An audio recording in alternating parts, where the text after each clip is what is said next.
Se você mudar o jeito que você se vê, vários outros bloqueios vão ficar abalados.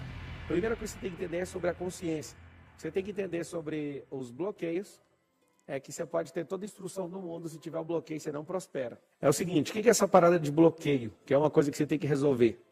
O que é esses bloqueios? Por muitos anos, eu busquei uma definição bem simples e eu achei. O bloqueio é uma prova de amor.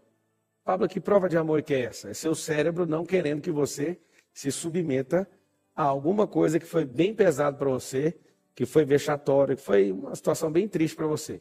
Então, o que seu cérebro faz? Ele não quer que você passe por isso novamente. O que é que você precisa entender?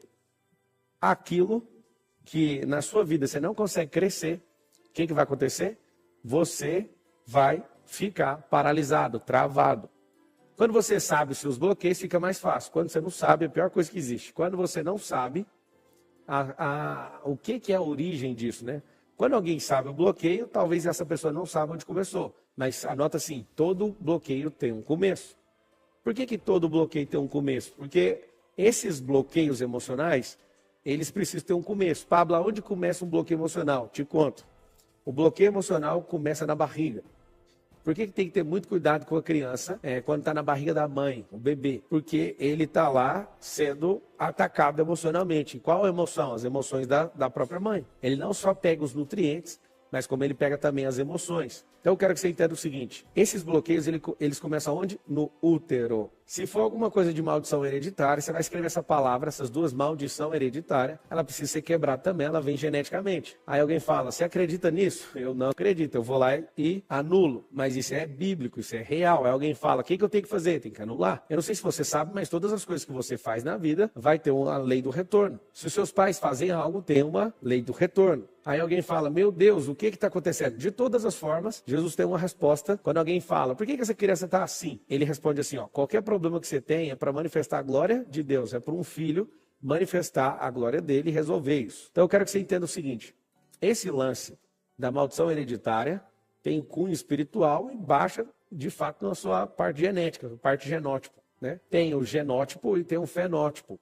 Para você ter uma noção, quem você é hoje, você vai pegar a caneta e vai escrever. 50% do que eu sou é genótipo, é genético. 40% do que eu sou é fenótipo, que significa atividade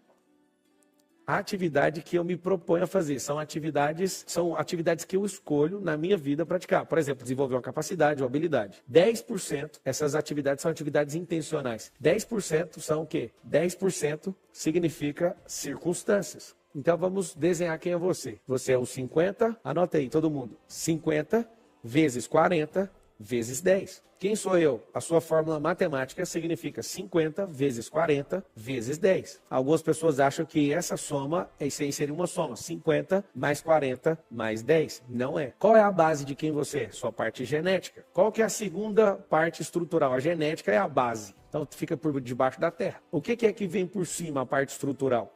A parte estrutural é as atividades, ou são as atividades intencionais. E eu vou explicar isso. Os 10% é o telhado da estrutura. Então eu quero que você entenda que existe uma base debaixo da terra, tem a estrutura e tem o telhado. Essa é a questão genética, onde está a sua inteligência. A atividade intencional é onde você vai produzir sabedoria. Quando eu bato esses dois, eu multiplico esses dois, eu começo a produzir um resultado assustador. Agora, a circunstância.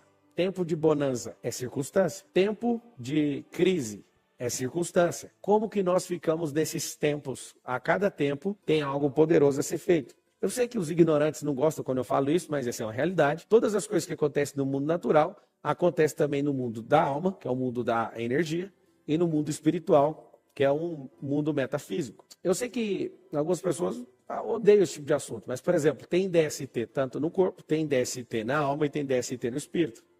Quando você se envolve com pessoas, você contrai para si mesmo DST em todas as esferas. E é disso mesmo que eu estou falando, sobre sexualidade. Quando você quebra um princípio de aliança ou se envolve com outra pessoa, o que você vai conseguir é buscar aliança tanto física, almática e espiritual. Pablo, o que você está querendo com isso? É uma coisa muito simples. Te mostrar que existem bloqueios em todas as esferas e tem como destravar todos eles. Mas o que faz você ser uma pessoa impressionante ou não, é o que você faz com os 40% que depende da sua intencionalidade. A sua intenção manda em tudo. Como assim a minha intenção? Você pode ficar trabalhando e não aprender nada o ano inteiro. Desde quando eu descobri isso aqui que eu estou te falando, exatamente, descobri em 2005. Quando eu descobri em 2005 que eu não poderia me envolver com atividades que evitam dor apenas, mas que eu deveria me envolver em atividades que eu estava aprendendo, eu não parei, eu virei um monstro. Eu posso confessar uma coisa para vocês, eu virei um monstro. Pablo, um monstro de quê? Você senta para falar de construção, eu entendo. Você senta para falar de música, eu entendo. Você senta para falar comigo sobre internet, eu entendo. Você senta para falar comigo de família, eu entendo. Você senta para falar de riqueza, finanças, eu entendo.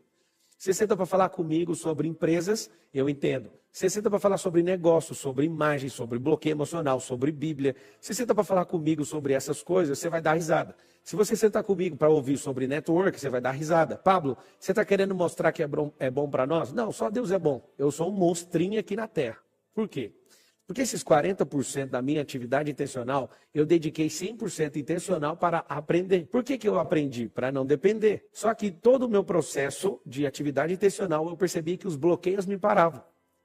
Se você perguntar sobre livro, eu tenho editora. Estou querendo comprar uma gráfica, inclusive. Você pergunta de corrida, eu sou piloto. Você pergunta de desfrute, tem resort. Você pergunta tanta coisa para mim, eu vou te falar, eu tenho isso aí. Eu já aprendi isso, ou eu trabalhei nisso. O que eu quero que você entenda é o seguinte, eu não falo isso para me vangloriar, eu falo para você, tem como você não viver um único dia sem aprender. Quando você resolve os seus bloqueios e vai quebrando eles por etapas, o que vai acontecer com você? Você vai jogar nesses bloqueios tudo no lixo. Pablo, e a escola?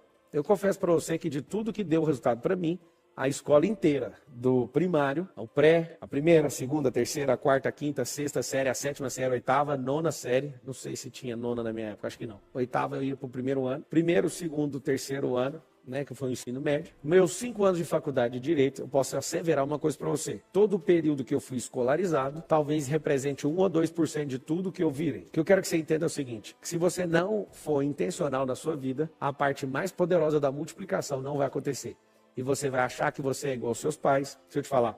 Aquela expressão, filho de peixinho, peixinho é. Aquilo é uma balela, é uma mentira. O que você tem que entender é que você não é igual aos seus pais. Você precisa honrar seu pai e sua mãe até o último dia de vida. Mas tem um detalhe, não existe esse peixinho, peixinho é. Várias pessoas foram enganadas, elas seguem na mesma profissão dos seus pais, elas vão continuar fazendo o que seus pais querem, mas não vão assumir aquilo que Deus chamou. O que eu quero que você entenda é que Deus chamou Jacó para uma coisa, mas chamou o filho dele, José, para governar no Egito. Ele foi chamando os filhos não para fazer as mesmas coisas que os pais, apesar que culturalmente é uma coisa muito lucrativa para a família, que os filhos continuem fazendo as mesmas coisas que os pais. Eu não quero que os meus filhos governem nenhuma das nossas empresas. Eu quero que eles vão cuidar da vida deles. Meu filho um dia falou para mim, eu quero ser policial. Eu falei, cara, deixa eu te falar uma coisa. Os policiais, eles dão a vida por nós. Eu acho legítimo você querer isso. Mas vamos criar uma empresa que faz gestão da segurança pública. Se você gosta tanto de segurança pública, que é o que está por trás de ser policial, vamos criar uma empresa que tem contratos multimilionários com o governo e aí você cuida da segurança pública. Talvez você possa criar uma nova modalidade. Aí ele olhou para mim, então tá, mas o que é isso? Eu falei, empreender. Aí um dia ele falou para mim, eu quero ser piloto. Eu falei assim, você sabia que 95% dos pilotos, eles dependem de patrocínio e a maioria deles não consegue realizar o sonho de ser piloto? Aí ele perguntou, o que é patrocínio? O que é isso? O que é isso? Eu falei, eu vou te contar o que é isso. Esses caras que são pilotos, eles deveriam ser empreendedores, para eles não precisarem do patrocínio de ninguém. Você já viu o papai? Papai é piloto, ele precisa de colocar adesivo da marca de alguém no carro dele? Não, ele põe das suas próprias marcas, não é? Primeiro o papai empreendeu. Então eu quero que você entenda o seguinte, sonhe com o que você quiser, seja empreendedor. Faça o que você quer por hobby. Você não escolhe o seu genótipo, mas o seu fenótipo é dominado pela intenção. Você não escolhe a sacanagem que alguém faz com você. Isso é 10%, significa circunstância. As circunstâncias vão moldar você, mas não é o que fizeram com você, é o que você faz com o que fizeram com você. Eu quero que você entenda uma coisa bem simples. Eu quero que você entenda absolutamente que o que nós precisamos é fazer o quê? Absolutamente, nós precisamos dominar sobre os 50% que depende de nós. Nós não podemos bater nos nossos próprios corpos por falta de inteligência física. Eu confesso para você que o dia que eu descobri o que era sabedoria, eu nem me preocupei mais com inteligência. Alguém fala, não é possível você estar falando isso, é verdade. Você não precisa se matar pela inteligência física que você tem. O que você precisa é acessar a sabedoria com os outros 50% e multiplicar o pacote inteiro. O que eu quero que você entenda é que a sua inteligência, ela vai sendo destravada. Ela não aumenta, tá? Mas ela vai sendo destravada. Você ganha mais ilhas neurais, você ganha mais acessos, você ganha uma carga poderosa, mas a sua inteligência, inclusive você deve ter puxado da sua mãe, que a probabilidade é que as inteligências sejam puxadas da mãe. E aí o que acontece? O que vale não é o pacote genético, ele não pode ter defeito. Tem alguns circuitos cerebrais que têm defeito, né, no seu próprio nascimento, você sabe do que eu estou falando. Mas se você é uma pessoa normal, pode ficar à vontade. Você pode virar um monstro igual eu. Tem aquele dia que você fala assim, ó, eu vou ser intencional. Por que eu vou mostrar esses bloqueios para vocês? Eu nunca quis ser o doutor dos bloqueios, eu não queria ser o maior desbloqueador, não sei das quantas. A única coisa que eu queria era que as pessoas batessem o resultado numa companhia onde eu era executivo. E eu percebi uma coisa, as pessoas eram honestas, felizes, segundo o relato delas mesmas, elas eram esforçadas, trabalhadoras, transparentes, mas não batiam o resultado. Eu percebi, o que tem de errado nessas pessoas? E aí eu comecei a empreender dentro de um negócio de alguém. Eu comecei a resolver o problema das pessoas que trabalhavam comigo. O que aconteceu? Aconteceu um milagre. Eu entendia que tudo que as pessoas falavam não era verdade. E o milagre foi simples. As pessoas, elas não falavam a verdade, não é porque elas estavam falando mentira. É porque elas não sabiam a verdade do problema delas. E aí eu quis estudar sobre isso. Aí comecei a estudar sobre reprogramação mental. Quando eu descobri, as pessoas, elas ficam inventando conversa sem saber se é verdade ou se é mentira. Eu percebi que elas se apoiavam em crenças e queriam sustentar aquilo como pessoas que ficam com um defunto dentro do salão da sua própria alma, tentando ressuscitar isso por longos anos. E aí eu comecei a olhar para algumas pessoas e falava, essa pessoa tem isso. Aí eu pesquisava isso no livro e olhava e falava, realmente o bloqueio dela é esse? Eu comecei a ver que pessoas que não têm pais, que não têm a figura paterna principalmente, em casa, são pessoas mais frágeis. Inclusive o próximo dia dos pais está chegando e eu vou passar esse próximo dia, eu vou passar pelo menos por 1 hora com os meus filhos na porta de um presídio. E eu vou sentar com eles na calçada e vou mostrar para eles. Tá vendo esse aqui? Hoje é dia dos pais. Você não tá vendo ninguém aqui na calçada. Você não tá vendo ninguém entrando. Você não tá vendo absolutamente. Hoje é dia dos pais. O que os pais deveriam fazer? Vir aqui ver os seus filhos. Você sabe por que você não está vendo eles aqui, filhos? É porque, na verdade, eles não têm pais. E se tiverem pais, esses pais não deram atenção para os seus filhos no tempo oportuno. E acontece que eu vou voltar no próximo ano e vou mostrar o Dia das Mães. No Dia das Mães, se tiver 5.000 presidiários num complexo prisional, aparece 5.500 mães. Mas no Dia dos Pais, se tiver 5.000 presidiários, não aparece nem 50 pais. O que significa isso? Eu descobri que um dos maiores fatores que gera delinquência é não sentar à mesa com seus filhos. Hoje eu estava numa grande reunião, sentado com pessoas, e eu estava gostando da reunião, eu queria ficar até agora sentado na reunião, mas deu o horário do almoço. Sabe o que eu faço? Pode ser milhões, bilhão, tô nem aí. Eu levanto e vou almoçar. Cheguei na minha casa hoje, estava todo mundo sentado à mesa, eu fui o último a sentar. E eu percebi algo. Eu não abro mão de sentar com esses caras. Se eles quiserem ser o terror, vai ser problema deles, mas nunca por conta da minha paternidade. Esse é um dos maiores bloqueios que existe. O que eu quero que você entenda é que quando você descobre esses bloqueios, você tem que instalar um negócio dentro de você. O que você precisa instalar é nojo. Eu quero que você escreva assim, ó, nojo de bloqueios. Porque se você não tiver nojo, você não vai conseguir multiplicar com o fenótipo. Você não vai conseguir multiplicar com a circunstância que acontece. O genótipo é a base. O fenótipo é as atividades intencionais. É chocar esses dois. A gente precisa chocar um como base, o outro como estrutura e o outro como cobertura, que é a atividade intencional. Então que fique claro uma coisa. Vou falar dos bloqueios agora. Eu quero que você sinta. Se você sentir que esse bloqueio é seu, você vai escrever. Pablo, esse bloqueio é meu, então eu vou cuidar dele. Não, esse bloqueio é seu, você vai jogar ele fora. Você vai ressignificar. Eu quero que você entenda o seguinte. Tem que ter nojo de bloqueio. Presta atenção. Primeiro bloqueio. Autoimagem. O que é autoimagem? É um espelho. Pablo, o que é o espelho? É o que outra imagem e semelhança fala a seu respeito. Olha que louco. É a forma que você se vê, mas como que construiu a autoimagem? Foi as falas que você ouviu de outras pessoas, as que você confia, o que elas falaram a seu respeito. A autoimagem é a forma que eu me vejo, mas ela foi construída pelas pessoas que eu confio. As pessoas que estavam comigo durante o meu crescimento. Então entenda uma coisa poderosa. Se você mudar o jeito que você se vê, vários outros bloqueios vão ficar abalados. O que vai acontecer se você mudar o jeito que você se vê? Vários outros bloqueios vão deixar de existir. A autoimagem, então, é um bloqueio que eu me vejo sempre inferior. Eu vi alguém falando assim, complexo de inferioridade. Esse complexo é um filho da autoimagem. A autoimagem é o bloqueio. Bloqueio de autoimagem. O que é o complexo de inferioridade? Achar que você é menor do que aquilo que Deus chamou você. Segundo bloqueio é a escassez. Escassez, ela é nobre, né? A escassez. Eu quero que você entenda que a escassez, ela tem um efeito. O efeito da escassez é, se eu trabalho para os outros, dá tudo certo. Só que se eu faço sozinho, vai dar tudo errado.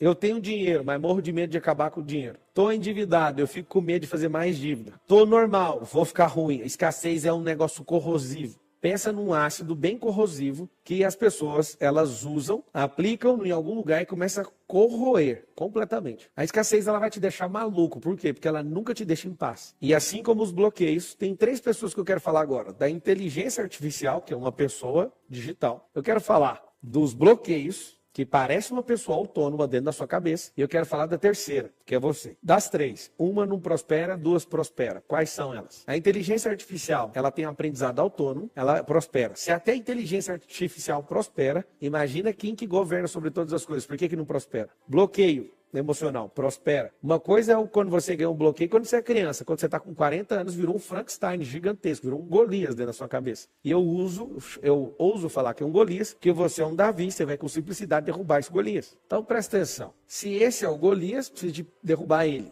Derruba com uma simples pedra, mas tem que ter ousadia. Esse bloqueio de autoimagem, ele vai danificar muitas outras bases em relação ao que você pensa. Mas esse aqui de escassez vai fazer você afundar nas dívidas, vai fazer você perder o que tem, vai fazer você nunca ser livre. A escassez parece o seguinte: nunca tem combustível para chegar no lugar, nunca tem voz para falar o que precisa, nunca tem alegria para desfrutar. Olha só, você não está entendendo. A escassez, quando você está nas suas férias, você tem uma escassez. Aí você entra no desfrute, acontece uma coisa poderosa com você. Você não consegue desfrutar. Porque se você tem um dia para desfrutar, parece que não tem nada para desfrutar. Se você tem umas férias de 10 dias, a escassez não te deixa desfrutar. É assustador esse bloqueio. Essa escassez, ela vai tirar você da rota da prosperidade. Prosperidade não é dinheiro. Quero ver todo mundo escrevendo aí, apertando o like. Prosperidade não é dinheiro. Prosperidade é crescer. O que significa prosperidade? Crescer. Quando estou crescendo, sou próspero. Só que existe um momento na prosperidade que tem que fazer podas. Existem árvores que perdem força e as pessoas não entendem isso. Perdem força porque não faz poda. E aí as pessoas acham que prosperar é sempre ficar carregado e crescendo. E não é, tem hora que tem que podar. Quando você poda, ganha mais força. Só que quem é escasso morre de medo de perder posição. Essa pessoa, ela morre de medo de alguém passar ela na empresa. Ela morre de medo de tomar certas decisões. Tudo por conta de quê? Escassez. Quem tem escassez, escreve assim, ó. Eu tenho escassez. Na verdade, escreve do jeito forte, do jeito certo, do jeito apropriado emocionalmente é. Eu tinha, porque agora o Pablo acabou de me falar, e agora eu entendi, e agora esse negócio vai começar a ficar para trás, que eu vou bater na cara desse bloqueio. Escreve, eu tinha escassez. Quando você tem esse negócio,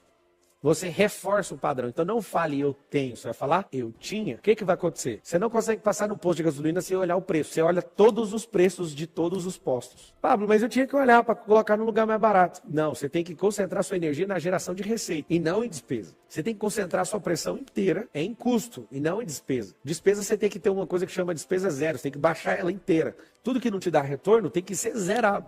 Agora tem uma outra coisa, necessidade de aprovação. Esse aqui para mim é terrível. Necessidade de aprovação. A necessidade de aprovação é o seguinte, é um bloqueio que começa geralmente com o pai, com a avó, ou com o professor, ou alguém que tinha autoridade sobre a sua vida quando você era criança. Qual que é a figura da pessoa que aparece quando você quer fazer algo e ninguém deixa? Tem a figura de uma pessoa. Que pessoa é essa? É uma pessoa que é centralizadora. Pablo, é a minha mãe essa pessoa. Você vai ter que romper com ela. Pablo é meu pai. Pablo é meu patrão. Tem gente que não tem coragem de pedir conta porque o patrão não deixa. Se o patrão não aprovar, ele fica lá mais 10 anos. Cuidado, viu, com os P's, os programadores do seu cérebro. Primeiro é seu pai, depois professor, depois político, pastores, padres. Aí você fala, você está de brincadeira, todo mundo com P? Você tem que entender o seguinte, na sua formação, pessoas importantes podem virar o centro da aprovação. Quem que são essas pessoas? São as pessoas que têm autoridade. Um parente mais velho, um primo, né, que é parente, um político, um professor, seu pai. Lembra que essa figura da paternidade envolve a mãe também. Eles são programadores. O que acontece? Quando você descobre que esses caras, que são programadores, eles podem arregaçar sua mente, ou eles podem desprogramar sua mente. O dia que eu percebi isso, eu passei mal. Os programadores do ser humano. Muito cuidado com os programadores, porque eles vão programar você, e isso vai ser um grande problema na sua vida.